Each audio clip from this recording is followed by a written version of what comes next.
闺蜜最爱宫斗，不到3年就成了贵妃。她拉着我的手，诚挚的邀请，等我斗倒他们当了皇后，这天下就是我们的了。但我是貔貅转世，生来抠门。第一次，她给我500两银子，让我买假孕药陷害淑妃，我没忍住贪了499.9两银子，然后花1钱银子买了一盒山楂丸。闺蜜陷害淑妃假孕失败，气得闭门不出。从此之后，我赚钱赚到手软，而闺蜜再也没赢过一场宫斗。直到那一年，熟读剧情的穿越女进宫，她得意地揭发闺蜜给她下药，想要赢下第1场宫斗。然而，等她在全宫所有人目光中打开托盘，脸上洋洋自得的笑容却瞬间凝固了。韩贵人抓着那个歪歪扭扭的药字，眼睛都瞪大了，疑惑地反问我们俩是不是有病，还说谁家给人下药会在托盘上写个药字？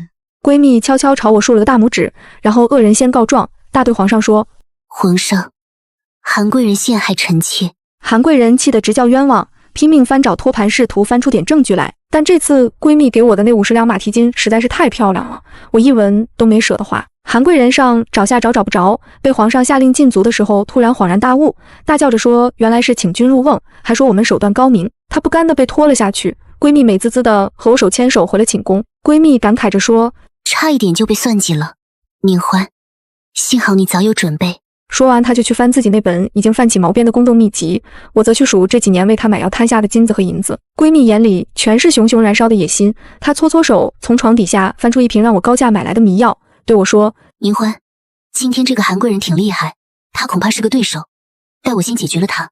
今天我就先教你什么叫先下手为强。我拿起桌子上的马蹄糕，一边啃一边看闺蜜细心地做着计划。她买通了韩贵人的丫鬟，让丫鬟把药下在韩贵人的茶水里，想让韩贵人在赏花宴当众出丑，被皇上厌弃。闺蜜情绪激昂地把事情吩咐了下去，可韩贵人却像是早就知道一样，她喝下了闺蜜准备的茶水，并没有参加妃嫔的赏花宴，而是楚楚可怜地堵在了皇上的必经之路上。韩贵人被齿轻咬，白裙荡漾，对皇上说她被人下了那种药。皇上果然上套，他们坐在床上一起等着药效发作。但1个时辰过去了，药没有发作；2个时辰过去了，药还是没有发作。皇上狐疑地看向韩贵人，韩贵人也茫然地看着毫无反应的自己。当初闺蜜让我买迷药时，我在99两1瓶的上品迷药和2两银子1瓶的普通迷药里，选择了御膳房免费的淀粉，搓成丸子。她吃的是我亲手搓的淀粉丸子，当然不会有任何反应。又等了半个时辰，皇上感觉自己被耍了，气愤地拂袖而去，还下令说竟敢骗他，要把韩贵人禁足。听见韩贵人被禁足的消息，闺蜜眼里扬起了胜利的光，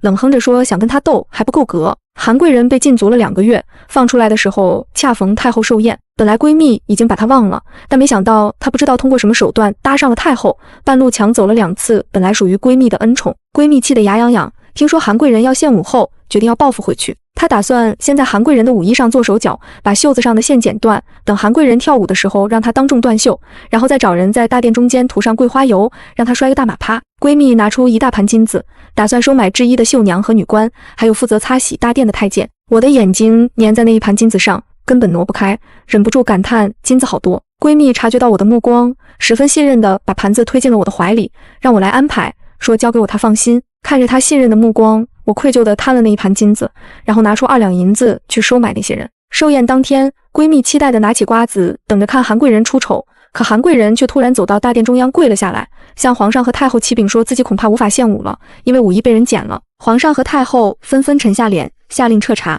宫女把韩贵人的舞衣拿了上来，却完好无损。韩贵人胸有成竹地看了看衣袖，又看了看闺蜜，冷哼一声，使劲拽了一下，袖子依然完好无损。她反复拽着袖子，结实的袖子向众人展示了何为质量，何为良心，何为工匠精神。舞衣没有任何问题。太后点了点头，让韩贵人献舞。韩贵人好像早就预料到闺蜜会对她的舞衣下手，所以根本就没准备舞蹈。她满眼茫然，瞧着都傻眼了。韩贵人最后因为没能熟练掌控四肢而摔了个狗啃泥。太后皱起眉头，皇上也别过眼睛。韩贵人，你不会跳，便别说谎吗？从此，韩贵人得了个模样漂亮、实在蠢笨的称号。只有闺蜜悄悄给我竖了一个大拇指。寿宴结束之后，韩贵人不出意外的失宠了。闺蜜搭着我的肩膀，笑得幸灾乐祸，还夸赞我太能干了。我笑得羞涩，闺蜜则摩拳擦掌，打算大展拳脚。她进宫时也是从贵人做起，不过3年时间就登上了贵妃的宝座。但从我进宫开始，她就再没有升过位分了。现在她重新看见了生活的希望，准备大斗特斗。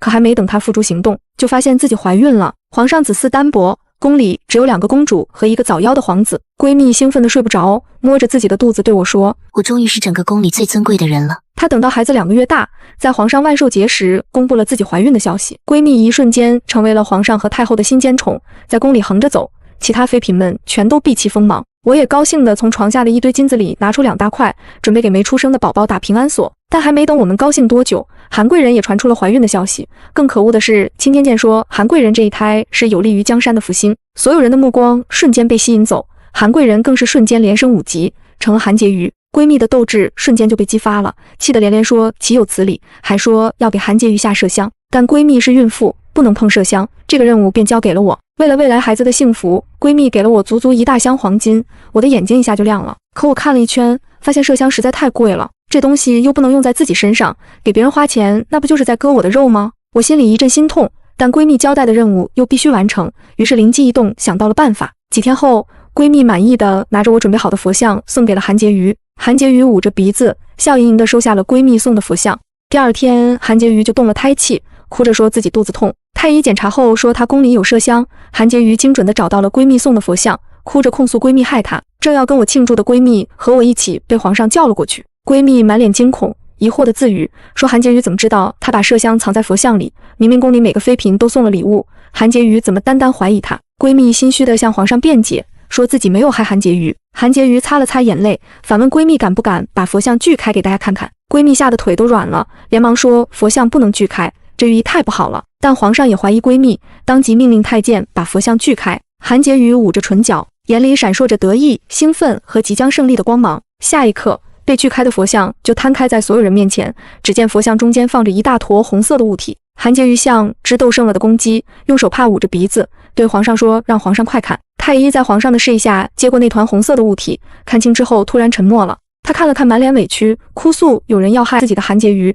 又看了一眼强装镇定的闺蜜，最后看了一眼偷偷啃桃花糕的我，然后大惊失色地喊出声，回禀皇上说那是用红色染料染过的牛粪。韩婕妤懵了，不敢置信地说这不可能。我在心里笑，怎么不可能呢？麝香是鹿身体里取出来的，牛粪也是牛身体里取出来的，麝香有味道，牛粪也有味道啊。闺蜜的腿瞬间不抖了，心也不虚了，还偷偷朝我竖了竖大拇指，然后熟练地跪在地上哭诉，皇上，他污蔑臣妾，臣妾好委屈啊。韩婕妤目瞪口呆，大呼闺蜜不要脸，可给人送牛粪又不是什么有罪的事，也没有规定不能给人送牛粪。皇上非常愧疚，赏了闺蜜一大堆东西，还斥责了韩婕妤。闺蜜美滋滋地把赏赐分了我一半，撑着下巴对我说，这个韩婕妤宫斗的本事恐怕只比我低一点点，这几次都差点被韩婕妤反咬一口，还说如果不是我眼光长远，她就死定了。闺蜜深刻反思了自己，决定为了肚子里的孩子老实一段时间。可韩婕妤却没打算消停，很快有主动出击，在怀孕8个月的时候突然来拜访闺蜜。闺蜜本来不想见她，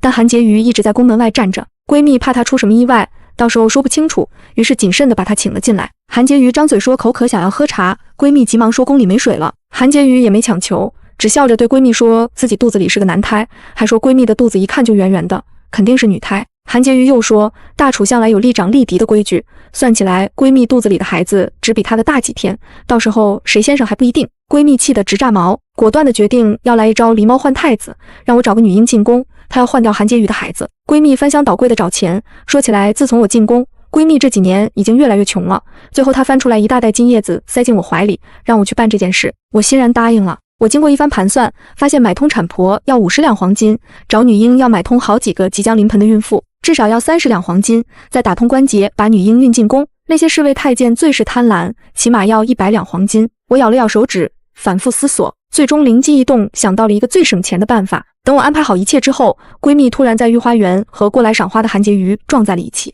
她们踩到了同一块冰，脚一滑，竟然同时喊着肚子痛，都说要生了。宫女们只好就近把韩婕妤也扶进了闺蜜准备的产房，幸好所有东西闺蜜都准备了好几份。韩婕妤用着闺蜜的稳婆，含着我给闺蜜准备的百年老参，痛得哇哇叫，闺蜜也痛得哇哇叫。皇上和太后还有满宫的嫔妃全都赶了过来，守在产房门口。如果是韩婕妤自己生，肯定不会来这么多人，但闺蜜是贵妃，她们又都是早产，整个后宫的人都聚集在了这里。我心疼的在闺蜜宫里陪着她，几个时辰过去，孩子终于咕咕坠地，闺蜜满脸幸福的抱着孩子。突然门外传来韩婕妤的叫声，大喊着皇上太后救命，有人换她的孩子。2个被我收买的宫女被韩婕妤的人抓了个正着，死死摁在地上。韩婕妤脸上没有一点生孩子的痛苦，全都是即将取得胜利的春风得意。她让宫女扶着自己，声泪俱下的向皇上太后指责我和闺蜜，说贵妃和我要换走她的孩子，混淆皇家血脉，还说幸好皇上和太后在这里，不然我们今天肯定就得手了。最后她还恳请皇上太后明察，说混淆皇室血脉是诛九族的大罪。闺蜜抱着孩子，脸色惨白，死死抓着我的胳膊，跟我说这件事与我无关，让我一会儿不要说话。韩婕妤看见闺蜜脸色惨白的样子，嘴角的笑容几乎要压不住，她站起身，朝我们动了动唇，用口型对我们说：“你们死定了。”然后走过去，一把掀开了宫女手里的篮子。在看清里面的东西之后，闺蜜嘴角的笑容彻底僵住，瞳孔紧缩，回过头不可置信地看向我和闺蜜。韩婕妤说：“我们俩是不是有病？”宽阔铺着柔软被子的篮子里，一个特大号人参果舒舒服服地躺在上面，上面还写着小孩2个字。看热闹的嫔妃全都沉默了。闺蜜瞪大眼睛，长长出了一口气。闺蜜说：“韩婕妤，这就是她所说的要换走她的孩子，让韩婕妤看清楚，这就是一个人参果而已。”韩婕妤磕磕绊绊说：“那上面写着小孩2个字，怎么解释？”我清了清嗓子说：“那是我写的，意思是这人参果像小孩一样可爱，宫里也没有规定说不能在人参果上写小孩2个字吧。”韩婕妤在那个摇篮里上下翻找，但很可惜里面除了一个人参果什么都没有了，毕竟真正的小孩实在太贵了，而且按照过去的经验来说，我也不觉得韩婕妤会中招。闺蜜抱着儿子，一把鼻涕一把泪的滑跪在地上，十分熟练的倒打一耙。闺蜜说：“皇上，韩婕妤冤枉她，皇上要为她做主啊。”韩婕妤坚定地认为闺蜜就是想害她，但是却拿不出任何证据出来。皇上也无奈地揉了揉眉心。皇上说：“一个人参果而已，没有必要那么紧张。”闺蜜气哼哼的。闺蜜说：“韩婕妤还是回自己宫里吧，一会说不定还要说她宫里的空气有毒呢。”皇上把闺蜜扶起来。皇上说：“好了，来人，带韩婕妤和孩子回她自己宫里吧。”韩婕妤好像一拳打在了棉花上，垂头丧气地抱着她闺女，准备回她自己的宫里。没错，闺蜜生了皇子，但她生的却是女儿。但这时，身为宫斗王者的闺蜜突然敏锐地察觉到了什么。闺蜜说：“等一下，御花园的冰每天都会有工人铲，但刚刚她和韩婕妤刚好踩到同一块冰滑倒，这不奇怪吗？”经过韩婕妤对闺蜜的一番设计陷害，最终她落得了一个谋害嫔妃的罪名。可因为声誉有功，皇上最终还是没罚她，但是奖赏也没了。韩婕妤气得嘴都歪了。韩婕妤说是她小瞧我们了，她没想到我们的手段竟然这么高明，下一次再有这样的圈套，她一定不会再上钩。闺蜜被升为皇贵妃，她激动地把孩子扔给乳母，抱住我。闺蜜说她的9族保住了，刚才她以为要去见太奶了，她要给爹写一封信，告诉她这个好消息。我抱着闺蜜那个皱巴巴的小孩，把纯金的长命锁放在她枕边。有了孩子之后，闺蜜就不像以前那样雄心壮志，看见谁都想斗一斗了。身为宫里唯一的皇子，她开始害怕别人害她的孩子，总是特别小心。我们悠闲地在宫里养娃，韩婕妤也忙着养娃，大家相安无事了很长一段时间。皇上一碗水端得很平，2个孩子都赐了名字，并且打算同时办满月宴。这天给孩子换尿布的时候，闺蜜突然问我想不想当宠妃。进宫以来，我一直没争过宠，能当上嫔也全都靠我爹的努力。闺蜜握住我的手：“你什么时候努力升个位分？”闺蜜恨铁不成钢说：“我都是皇贵妃了，你还……上几次你去侍寝之后，皇上为什么就不叫你去了？”我不想回答，心虚地说：“孩子尿了，我去换个新的尿布。”其实吧，我对皇上不感兴趣，对位分也不感兴趣。皇上娶我也是因为我爹，所以表面功夫他还是会做一做的。但第一次侍寝的时候，我就发现皇上的寝衣和龙袍上面绣着的是金线，我没忍住，偷偷把上面的金线扯了一点下来。第一次皇上没发现，后来第2次、第3次，我越来越大胆，直到最后一次，我薅秃了他2件龙袍，皇上终于忍受不了了。皇上说：“你就这么缺钱？”我还以为皇上要赏我点什么，毕竟他坐拥了一个国库，所以真诚地抬起头。我说：“是的。”然后在我期待的目光中，皇上怒火中烧，直接把我的封号从宁嫔改成了前嫔。皇上说以后他不想再看见我，之后他再也没照过我侍寝，平时见到我也总是谨慎地盯着自己的龙袍，恐怕我偷偷上去薅他的金线。我叹了一口气，惆怅地去数我那些金子和银子。闺蜜载载满月，我拿出几块金子给她打了2个金手镯。皇上在长乐殿宴请群臣，为闺蜜的孩子和韩婕妤的孩子办满月宴。宴会上，韩婕妤暗搓搓地盯着我和闺蜜，眼里时不时闪过一道暗芒。我被她盯得毛骨悚然，但仔细想想，我和闺蜜最近也没干什么得罪她的事，于是我继续心安理得地往嘴里塞点心。宴会过半的时候，我出去透气，到湖边的时候，却见到了一个我还没入宫时非常喜欢的男人石锦。他站在湖边，朝我微微一笑，他说：“宁姑娘，好久不见。”看见他，我口水差点流出来，金的全是金的。他眼神缱绻，他说：“我们去凉亭一叙如何？”我答应了。他不知道从哪弄来的酒，请我喝。我对酒不感兴趣，一双眼睛亮晶晶地盯着他看。他察觉到我的目光，惆怅地叹了口气。听到他说心悦于我，我瞪大了眼睛，我说那太好了，那给我点金子呗。我向他讨要了腰上的金腰带，身上挂的金坠子，头上戴的金冠，手里拿的金手炉。等他身上一点金子都没有之后，我美滋滋地拿着这些东西回宫了。但没过一会，门外突然响起了闺蜜高声的说话声。闺蜜说：皇上，宁欢是什么样的人，我最了解不过了，他绝对做不出那种事。韩婕妤声音带着笑说：贵妃娘娘这么大声，难不成是在给钱平通风报信不成？难道是刚才管事锦要了太多黄金，她不高兴告诉皇上了，所以皇上现在要来抄了我的黄金？我汗毛倒竖，当即就手忙脚乱地合上了床，把我的金子和银子全都藏得严严实实的。皇上冷冷地呵斥了韩婕妤一声闭嘴，然后上前一把推开了门，看见空荡荡的房间只有我，他似乎愣了一下。皇上进来翻找了一番，发现什么也没有。闺蜜松了一口气，脸上全是怒火。闺蜜说：宁欢不会做那种事，韩婕妤当真是血口喷人。皇上，韩婕妤几次三番栽赃陷害，韩婕妤这样的人在后宫搅得后宫永无宁日，请皇上赐死。韩婕妤冷笑一声，像是早就知道我的秘密。韩婕妤说：急什么？皇上，还有一个地方没搜呢，钱嫔的床底，你们可以好好看看。我惊恐地抬起头，浑身一激灵。我说不行。韩婕妤仰起头。韩婕妤说：皇上有所不知，我也是偶然得知钱嫔的床下是空的，能藏很多东西。皇上皱着眉朝我的床走了过去，我急忙扑过去。我说：不行，万万不行。闺蜜也挡在我面前。闺蜜说：皇上，我用性命担保宁欢绝不会做出这种事。韩婕妤冷笑一声。韩婕妤说：皇贵妃娘娘，她这么护着钱嫔，该不会是跟钱嫔一样，房里藏了男人吧？然后她趴在闺蜜耳边说：今日我就断你一臂。但我只听清了前一句话。男人？什么男人？闺蜜被皇上一把推开，我也被两个身强力壮的嬷嬷拽到一边。皇上一把掀开了我的床，那一刻，闪闪发光的黄金像是一道光亮瞎了所有人的眼睛。闺蜜愣住了，韩婕妤愣住了，皇上也愣住了。那一天，皇上从我床下的坑里搜出了5箱黄金、10箱白银，还有一大团我当初从他身上扣下来的金线和金片。皇上看着熟悉的金线和金片，越看越气，但宫里也没有规矩不让妃嫔私藏黄金，更没有规矩说不让从龙袍上扣金线。他要是因为这个治我的罪，那只能说明他小气，他有气没地方发。最后指着韩婕妤，皇上说：这就是你说的男人。韩婕妤看着我的黄金和我床下的大坑，眼里全是不可置信。韩婕妤说：不对啊，书上不是这么说的。韩婕妤又说：皇上，确实有人看见钱嫔和那个皇上石锦在宫里私会。皇上派人去找石锦，却听说石锦不胜酒力，早早出宫了。实际上是身上的金子被我耗干净，没法见人了。闺蜜冷哼一声说：皇上，韩婕妤1次2次诬陷我也就算了，但是宁欢不行，他从来不争不抢，这么好的性子，韩婕妤也要欺负。如果这次真的被韩婕妤陷害成功了，宁欢就死定了。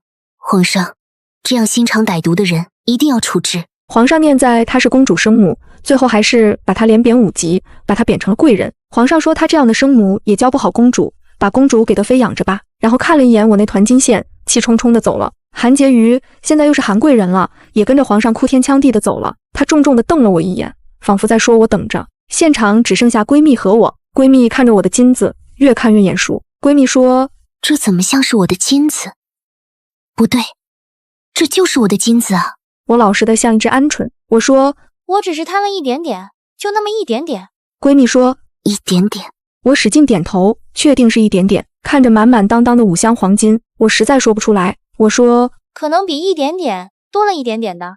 闺蜜被气笑了。闺蜜喊我的名字说：宁欢，我老实了。闺蜜连儿子都不管了，把儿子一扔，在我房间里走来走去。闺蜜说：所以给韩贵人下药那次不是我设了局中局，而是我太贪舍不得钱买药。闺蜜又说还有麝香那次，不是我早知道韩贵人要怀疑她，而是嫌麝香太贵，所以换成了牛粪。闺蜜接着说：还有韩贵人怀孕的时候，我让你弄个孩子，你舍不得钱，所以买了人参果。还有刚刚你回来是藏钱来了吧？我低着头小声保证，我以后不会那么贪了。闺蜜好几天没理我，我急得抓耳挠腮，把5箱黄金给她搬回去了4箱。我心疼的直滴血。我说：我错了，你别生气了好吗？闺蜜叹了口气说：我怎么会真生你的气？好了，让你搬回去吧，都是你的。我高高兴兴的把黄金搬了回去。闺蜜对我的力气叹为观止。闺蜜说：你力气这么大，我们小平安以后说不定像你一样力气大。她笑了一声。桑榆日暮下，闺蜜的表情突然变得严肃起来。闺蜜说，宁欢，我怀疑皇上存了去母留子的心思。闺蜜的爹是辅国公，我爹是靖远侯。闺蜜从小总进宫，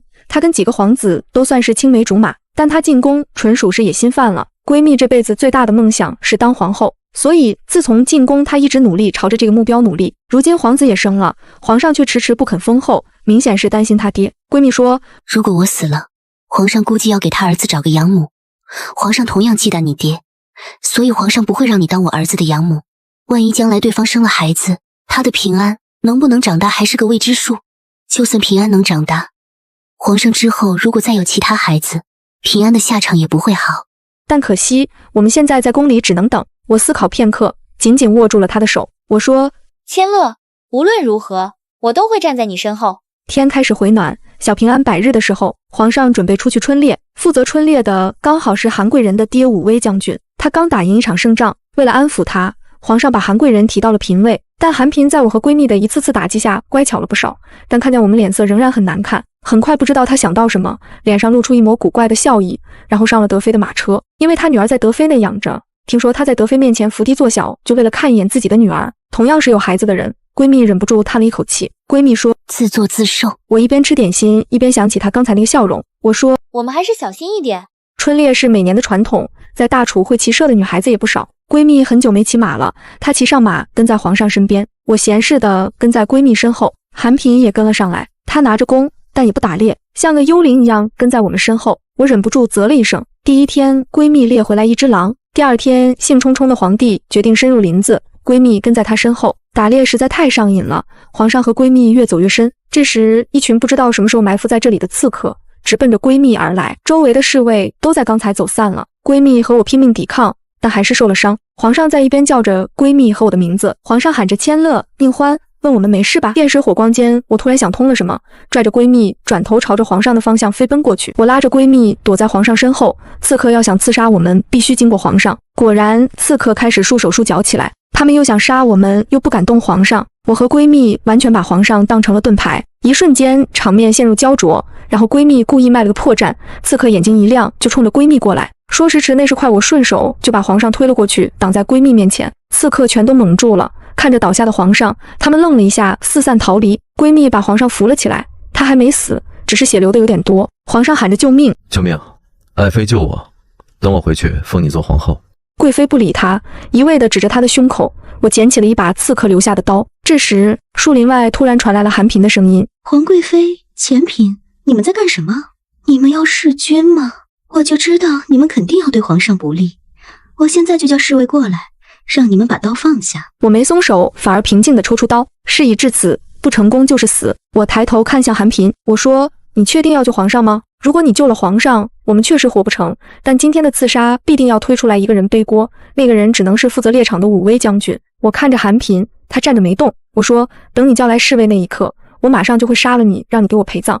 只是到时候你女儿没了亲娘，不知道有多可怜。但是如果你和我一起，我保证让你过你想要的生活。”韩嫔安静了下来，开始权衡利弊。皇上微弱地抬起手想说什么，但被闺蜜扇了一巴掌。犹豫片刻，韩嫔说：“她能信任我们吗？”我说：“能啊，从今往后我们就是有同一个秘密的人了。”我抓着她的手握紧了刀，然后刺进了皇上的胸口。等侍卫赶到，一切都尘埃落定了。韩嫔做了我们的证人，所有人都知道韩嫔跟我们不和，她怎么可能撒谎？所以她成了在臣子面前证明我们清白的证人。皇上死了，闺蜜哭哭啼啼地带着儿子成了皇位唯一的继承人。她实在悲痛，无力为皇上举办丧仪，所以把银子给我，全交给我办了。闺蜜说：“你还就交给你了，你一定要为皇上办一场盛大的葬礼。”看着数不清的银子，我眼前一亮。我说：“好的好的，我办事你就放心吧。”但到第一个棺材的问题我就难住了，棺材竟然要几十万两白银。其实我觉得皇上也没那么需要一个好看的棺材。我从库房里翻出先皇在时那个因为不好看被嫌弃的棺材，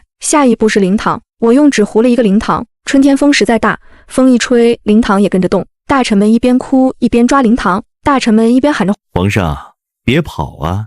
我白天手执洋葱，哭得悲痛欲绝，晚上回房间大叫着：“发财了，发财了！”等皇上出殡那天，我眼睛下面长了一个大大的黑眼圈，整个人无比憔悴。一堆大臣一边叹气一边夸我深情。办完丧礼之后，闺蜜成了太后，她儿子成了皇帝，宫里的妃子都被封了太妃。按照我们约定的，闺蜜把韩嫔的女儿还给了韩嫔。皇上死后，她大病一场，醒后办了新的户籍，带着女儿出宫了。韩平说想让女儿过平常人的生活，其实是怕我和闺蜜杀她灭口，整个人跑得飞快。闺蜜一边带儿子，一边跟朝臣吵得天昏地暗。我成了宫里最闲的。经过仔细研究，我决定找一个适合自己的工作。于是我找到了闺蜜，我说我这样总闲着也不好，你那么辛苦，要不然让我管国库吧。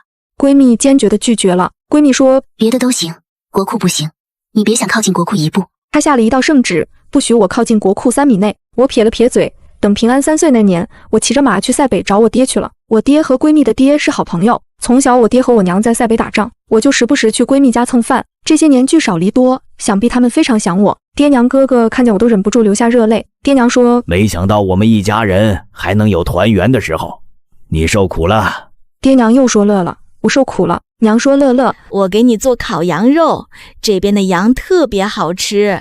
过了1年零2个月，爹娘嫌弃的把我赶出家门。爹娘说孩子大了，还是自己出去单过吧，他们实在养不起我了。于是我回到京城做起了生意，闺蜜偷偷养了2个男宠，平安也长大了不少。自从开始做生意，我就像是鱼钻进了水里，浑身上下哪都痛快。我这人就像是天生为钱而生的。没过几年我就成了京城首富。唯一让爹娘担心的是我一直是一个人，就连韩平，不，现在应该叫他的名字，就连韩云洛都给他女儿找到新爹，给自己找到新的相公了。但我一直还是一个人。等到午夜时分，别人有一盏暖灯，有人间烟火、清粥小菜，还有欢笑声，而我只能让下人把整个院子的灯笼都点亮，然后做一桌我喜欢吃的菜，孤零零的吃完。当然偶尔闺蜜和平安也会偷偷出宫，但等他们走了，我又是一个人，就只能孤零零躺在数不清的银子里打滚了。有一天我去城西收账，路过一家老字号金铺时，一阵争执声吸引了我的注意。只见一个身着青布长衫的男子正对着掌柜拱手，腰间挂着没看着不起眼的素银算盘。男人语气恳求说，掌柜的，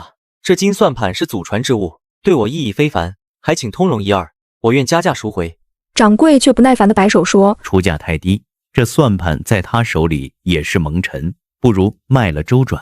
说完，掌柜就要驱赶那个男子，我上前制止了他的动作。我凑近一眼便看穿，那算盘框看着暗沉，实则是赤金氧化后的模样，内里价值不菲。我上前一步笑道，掌柜的，他的赎金我来补，加价30%，这算盘我替他赎了。男子愣在原地，反应过来后连忙作揖，在下沈燕，多谢前东家仗义援手，日后定当连本带利奉还。我盯着那金算盘，心里直发痒，摆了摆手，不必麻烦，我商行正缺个精通算术的账房先生，你若不嫌弃，便来我这做账抵债，如何？沈燕眼底闪过感激，迟疑片刻便点头答应了我的提议。他说以后一定会好好为我效力。我却没心情和他说话，满脑子都是那个金算盘。沈燕到商行任职后，我才真正见识到什么叫人不可貌相。他做账又快又准，那些我故意藏在账本角落的小手脚，为了多留些私房钱做的模糊账目，都被他一一揪出，还条理清晰地标注出来。相处日久，我发现他不仅算术精湛，竟还深谙经商之道。前阵子商行积压了一批素色丝绸，占着库房，还耗费管理费。我正愁如何处理，沈燕主动提议，塞外胡人偏爱明艳色彩，不如将这批丝绸染成胭脂红、石青等亮色，再绣上简单的兽纹，运往塞北销路，必定不错。我半信半疑照做，没想到这批货抵达塞北后被一抢而空，赚的比平时多了30%。庆功宴上，我忍不住好奇问他，你这般有能耐，怎么会落魄到要赎回祖传算盘的地步？他放下酒杯，叹气说，家父曾遭人诬陷入狱，为了奔走昭雪，耗尽了家中所有积蓄，连祖上传下的算盘都被迫当了出去。我看着他发呆，脸上忽然红了，我听到了自己心脏跳动的声音。往后我总忍不住找借口留他吃饭，亲手做的桂花糕也只给他那份多加了2勺糖。闺蜜听说我身边多了个得力助手，特意找了个借口偷偷出宫来看。她躲在商行屏风后观察了半晌，待沈燕离开后，立刻拉着我的手兴奋地说，宁欢，这沈燕不错啊，模样周正，做事沉稳，还透着股书卷气，关键是对你恭敬又上心，你可别错过了这般好姻缘。我脸一红，嘴硬道，你想什么呢？我只是看中他的本事，能帮我管好商行罢了。嘴上虽反驳，心里却忍不住泛起涟漪。当晚沈燕收账回来，没有像往常一样递上账本，而是从怀里掏出一个精致的小匣子，轻轻放在我面前。东家，这段时间多谢你平日照拂，无以为报，这是我亲手打造的小物件，不成敬意。我打开匣子，里面竟是一枚纯金打造的迷你算盘，算珠圆润光滑，算盘框上还刻着细密的缠枝纹，看得出耗费了不少心思。我捧着金算盘，心跳得像打鼓一样，嘴上却还不忘抠门本性，这般破费做什么？不如折成银子实在。他闻言失笑，眼底的温柔像温水一样漫开来，看得我竟有些恍神，差点忘了自己原本的心思。韩云洛带着女儿回京探亲，特意约我在城西的清雅茶馆见面。他的女儿如今长得出落的伶俐可爱，一见我就扑过来缠着要金饰。他的女儿奶声奶气地说：“听说钱姨是京城最有钱的人，能不能给我打个小金锁呀？”我被他逗得发笑，当即应下。韩云洛一边笑着呵斥女儿贪心，一边打趣我说：“钱东家如今是京城首富，身边却一直空无一人。这些年就没遇到过让我心动的人。”我想起沈燕，便如实说了。他眼睛一亮，连忙追问：“你说的是沈燕？”他倒是听过他的名字，他略有耳闻，为人正直坦荡，又有真才实学，让我可别因为骨子里的抠门误了良缘。临走时，他塞给我一盒上好的桃花胭脂，说：“女人家偶尔也得打扮打扮自己，别总想着金子银子，情爱之事错过了，可就再也找不回来了。”我拿着胭脂回到商行，刚坐下，沈燕就进来汇报账目。见我脸颊泛着淡淡的红晕，她愣了一下，轻声问道：“东家今日气色甚好，是有什么喜事吗？”我慌忙低下头，假装翻看账本，耳尖却烫得厉害，连指尖都有些发热。刚安稳没几日，塞外就传来坏消息，一队劫掠商队的马贼突然出没，我运往塞北的一批黄金首饰正好被他们困住，不仅货物岌岌可危，随行的伙计也被困在途中。我正急得团团转，沈燕主动站了出来：“东家放心，我早年曾随商队去过几次塞北，熟悉那边的路线和地形，让我去将货物和伙计们都带回来。”我心里既感激又担心，他虽熟悉路线，可马贼凶悍，万一出点意外可怎么办？我当即决定，不行，太危险了，我跟你一起去，多个人也多个照应。沈燕劝了我几句，见我态度坚决，只好点头同意。路途遥远，还没走一半就遭遇了大风沙，我们被迫躲在一处破庙里避风沙。他将随身携带的唯一一包干粮全塞给了我，自己只靠着几口冷水充饥。夜里气温骤降，寒风从破庙的缝隙里灌进来，冻得我瑟瑟发抖。沈燕见状，毫不犹豫地脱下自己的长衫，轻轻盖在我身上，低声说：“我皮糙肉厚，扛冻，你身子弱，别冻坏了。”裹着带着他体温的长衫，看着他冻得发红的耳朵和脸颊，心里忽然涌起一股暖流。我脱口而出问道：“沈燕，你是不是对我有意思？”他愣在原地，脸颊瞬间涨得通红，沉默了片刻，然后郑重地点了点头。他的眼神真挚又带着几分羞涩。“是，自第一次在金铺见到东家，便心生倾慕，只是身份悬殊，不敢唐突。”靠着沈燕对路线的熟悉和沿途商队的帮忙，我们总算顺利找到了被困的伙计和货物，马贼也被随后赶来的官府人马驱散。回城的路上，路过一片金黄的胡杨林，风一吹，树叶沙沙作响，像是在诉说着什么。沈燕突然停下脚步，转过身认真地看着我，然后缓缓牵起我的手，她的手掌温暖而有力，带着让人安心的力量。她声音带着几分沙哑：“宁欢，我知道我如今一无所有，无法给你万贯家财，也给不了你尊贵的身份，但我向你保证，此生定对你一心一意，护你周全。日后商行的账目我来管，赚来的钱全归你保管，我只求能留在你身边，陪着你。这算盘是沈家的信物，代代相传，今日我用它向你求亲。宁欢，你愿意嫁给我吗？”我看着他真诚的眼眸，想起这些日子他的细心照料、出谋划策，想起他的正直与担当，眼泪忍不住掉了下来，滴在金算盘的算珠上，亮晶晶的。我用力点了点头，声音带着哽咽，却无比坚定：“我愿意。”风穿过胡杨林，呼呼的响，仿佛是上天都在为我们庆贺这场跨越身份与财富的姻缘。我要和沈燕成亲的消息传到宫里，闺蜜比我还激动，当天就下了一道圣旨赐婚。闺蜜还特意让人传话给我，说这婚礼必须办得风风光光，绝不能委屈了我。我本想一切从简，能省则省，毕竟办一场盛大的婚礼要耗费不少银子，想想都觉得心疼。可闺蜜亲自出宫找到我，叉着腰说：“宁欢，你这辈子就结一次婚，怎能如此敷衍？我是太后，我的闺蜜成亲，排场必须拉满，让全京城的人都知道你嫁得好。”沈燕也在一旁劝我：“宁欢，钱财乃身外之物，能娶到你是我此生最大的幸运。一场盛大的婚礼，也是我对你的承诺，该花的钱咱们不能省。”我拗不过他们两人，只好点头同意。婚礼当天，沈燕穿着一身大红喜服，骑着高头大马，带着浩浩荡荡的迎亲队伍前来迎娶。我头戴凤冠霞帔，坐在花轿里，听着外面的锣鼓声、欢呼声，心里既紧张又甜蜜。掀开轿帘的那一刻，我看到沈燕温柔的笑容，那笑容比任何金银珠宝都要耀眼，让我觉得所有的花费都值了。韩云洛带着女儿专程赶来道贺，闺蜜抱着平安坐在主位上，笑得合不拢嘴。满院宾客的祝福声此起彼伏，我握着沈燕的手，忽然明白，原来比积攒金山银山更幸福的是拥有一个愿意为你付出、真心待你的人。成亲后，沈燕果然兑现了她的承诺，将商行打理得井井有条。她不仅账目做得清晰明了，还总能想出新的经商点子，让商行的生意越做越大，赚的银子也越来越多。更难得的是，她从不过问我藏了多少私房钱，反而还会主动帮我留意哪里有高息存款，哪里的金饰性价比高。这天，她从外面回来，手里拿着一个布包，径直走到我面前递过来。宁欢，城西的福康银楼今日推出了一款限时存款活动，利息比平时高2成。我已经帮你把5000两银子存了进去，这是存单。我接过存单一看，上面的数字让我笑得合不拢嘴，忍不住凑上去，在他脸颊上亲了一口。沈燕显然没料到我会如此主动，愣了一下，随即轻轻揽住我的腰，吻得我脸颊发烫。夜里，我们躺在铺满金银珠宝的床上，他轻轻抚摸着我的头发，轻声说：宁欢，有你在我身边，比拥有再多的财富都让我满足。我靠在他怀里，听着他沉稳的心跳声，忽然觉得这些曾经让我痴迷的金子银子，因为有了他的分享，仿佛变得更加珍贵，也让我感受到了前所未有的温暖与幸福。婚后1年，我顺利生下了一对龙凤胎，儿子眉眼间像极了沈燕，清俊秀气，哭起来都带着一股斯文劲儿；女儿则像我，眼睛圆溜溜的，透着一股机灵劲儿。抓周的时候，任凭众人怎么引诱，她都死死抱住一个金元宝不肯松手，逗得在场的人哈哈大笑。闺蜜抱着小外孙，笑得合不拢嘴。不愧是你宁欢的女儿，天生就带着敛财的本事，跟你一模一样。沈燕站在一旁，温柔地看着我和孩子们，眼神里满是宠溺。以后咱们家就分工明确，宁欢管钱，我管生意，孩子们健康快乐长大，